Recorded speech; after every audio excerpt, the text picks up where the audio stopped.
My name's Harvey Rayner. I'm a long-form generative artist. I've actually been making digital art for over 25 years and generative art for about 12 years.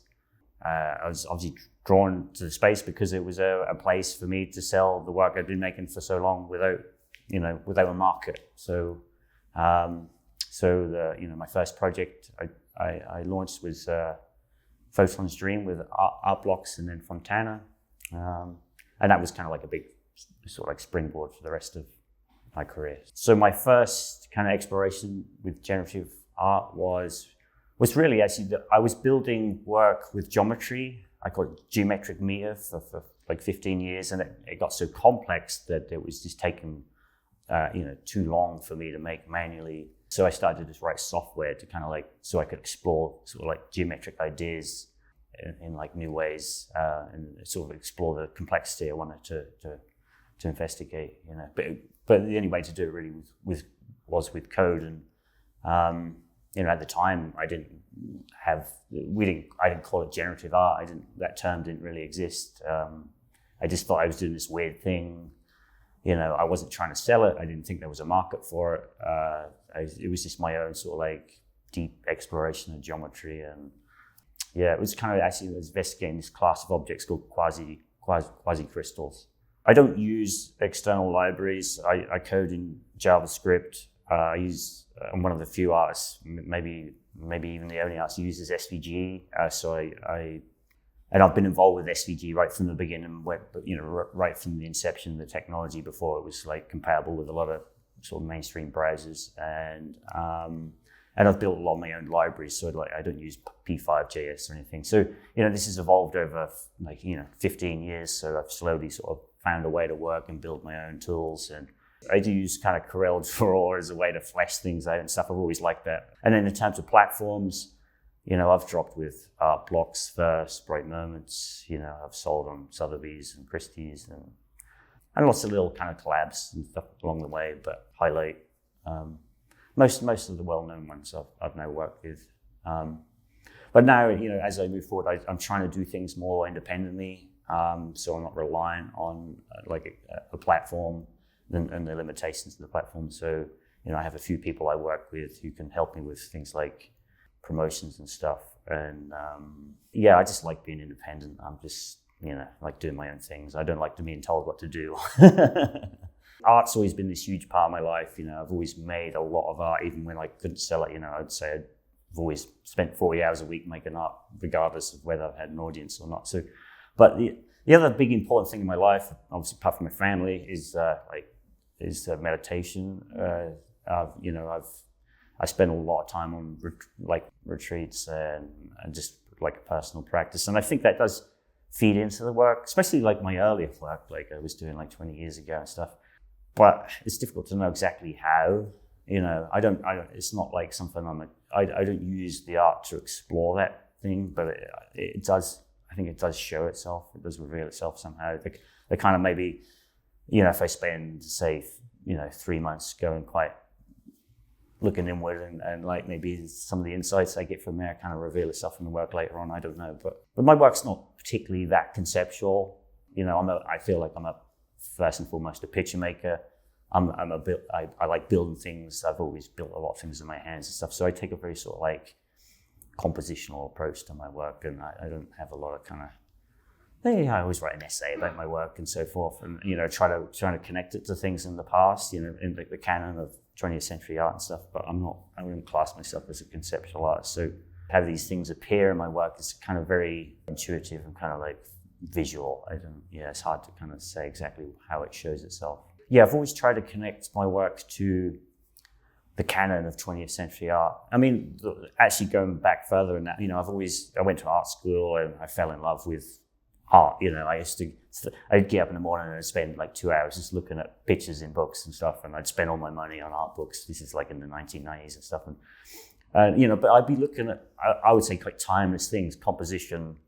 I didn't have to know anything about what the artist was thinking about at the time, but actually the sort of like fundamental, the things that are timeless in a sense. So like, for instance, Fontana, my project with Art Blocks, I was looking at the time once I started to build the project, there were parts of the project that kind of felt like this kind of, it was expressing some sort of like movement with these very sort of static elements, and it reminded me what the futurists were doing, you know, in the last century. So I started to sort of like go back and revisit that movement, and then that would feed back into my own kind of like visual language. And like, so that's often how I work. I'll start a project and then it will remind me of something. Like Vellum was this project where it had these very sort of gestural kind of like components, and I was looking at abstract expressionism, but then I kind of combined it with this kind of pop art aesthetic where you had these sort of very bold outlines which kind of like flattened the image.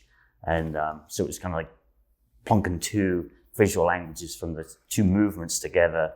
Again, not the concepts that informed that art, but just the pure visual language, sort of squashing it all together, and then seeing what comes out and exploring it, obviously with a kind of very algorithmic approach. I do revisit code just because I build in a very modular way. I will re-explore algorithms, but I do have, I think just because I've been doing it so long, I know when, like, I have a confidence when something is done, you know, when you can overcook something, and I think I've gotten good at recognizing that over the years. So, but I will work on stuff for 3 months, and so, you know, I will try to sort of like have a few projects on it, like in development at any one time, so I can remove myself from a project and then look back and think, okay, I've reached that point. I'm starting to overwork it. Yeah, I usually know.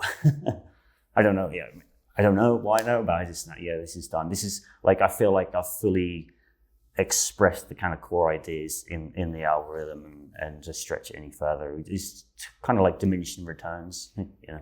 Yeah. And then you can actually ruin something. You can just, I mean, it's just the same when you're painting. You can just overpaint, you know, something that's really, you lose a certain vitality when you overcook something. It becomes sort of labored and kind of tired. So it's kind of, when I'm looking at my screen and I'm refreshing, and like nearly every output is kind of like a surprise and exciting, then I'm usually there, you know. Now is actually a very exciting time to make art, because we're in one of these kind of rare little moments in art history where like the space of, I call it the space of conceivable art, is just rapidly expanding. So, you know, if we go back 10 years and look at art making, you could, just about anything that was made, you could sort of like fairly say it could have been conceived of 50 years before, almost, like, especially in painting and, you know, some of the conceptual art. So, you know, we had ready-mades in 1916 to jump and stuff like that. So, but now, you know, I think 5 years ago it would have been really hard to imagine what some of the artists are doing with generative art and AI art. So I actually feel like I don't know where we are on the curve. I don't know if we've kind of like peaked in terms of like how big that space has now become. But I think the fact that I personally find it difficult to see where we were going to be in 3 years' time, that means that we're in this space where things are rapidly evolving. That makes it exciting. If I could tell what was going to happen in a year's time, then I would get the sense I'm in the wrong space. You know, I'm not using the right medium and the right tools. And then, so there's a certain few trends I can see appearing. I think there's a branch of generative art which is going to become super personalized. It's going to be responsive to things like biometric data. It's going to be responsive to the environment. We could also have these kind of like blue chip type art pieces. Well, not blue chip, but these pieces that are kind of more meaningful to not just one individual, but to culture as a whole, because it could kind of like aggregate lots of like the data that inputs all these personal pieces and say, okay, this is what lots of people kind of enjoy, or this is the behavior that these pieces are kind of like feeding off, and make kind of like crystallize that in these kind of like these one-of-one sort of like epic pieces that say something about human behavior at a moment in time. You know, I want to make a one-of-one of, like last year I done the Marfa Mesh project where it was event-driven generative art where people interacted with lanyards with their phones. They had to create an app, and we recorded interactions, and then we took that data and recorded things like geolocation and pictures people took, and that all fed into this personalized artwork, which kind of served as this like memento of people's experiences while they're here. And people did get really attached to them. They still hold them, you know. So But you could make a one-of-one of all that data, so the artwork would represent everybody's experience, through the app at the event. And I think that piece may have value as a kind of more of a blue chip type piece of art. So yeah, there's kind of like two trends there. I see they're kind of related trends, but other than that, I like the fact that I can't tell what's going to happen next. I have some ideas about what I want to do, but I don't know about general trends. Yeah, people can find me on X at Harvey_Rayner. My personal website is pan.co, although I'm rebuilding that, and that will be rayner.art. That'll be live in another month. Or my Discord server, which is just Harvey Rayner.